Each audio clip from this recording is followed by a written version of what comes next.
Yang pertama adalah anak perempuan usia 9 tahun harusnya sudah bisa untuk dibilangin seperti itu.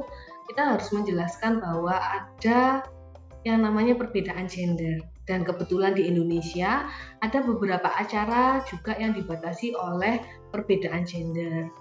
Begitu juga dengan perbedaan usia, orang-orang yang boleh hadir ataupun tidak.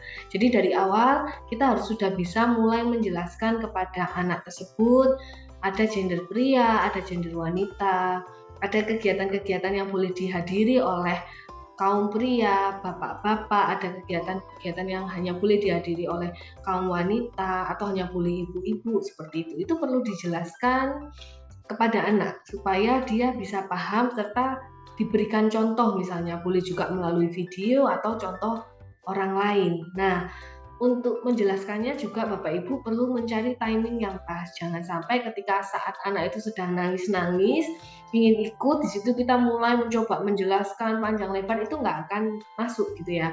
Jadi kita cari momen yang pas, mungkin sebelum tidur atau mungkin setelah mandi sore, anak dalam kondisi yang tenang, emosinya stabil, kita berikan masukan pelan-pelan, kita berikan edukasi pelan-pelan agar anak-anak itu jadi paham bahwa ternyata ada gender yang ada dan harus tahu batasan-batasan mana yang boleh diikuti maupun tidak.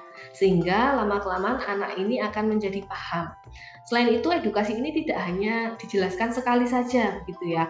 Ini harus berulang Bapak Ibu.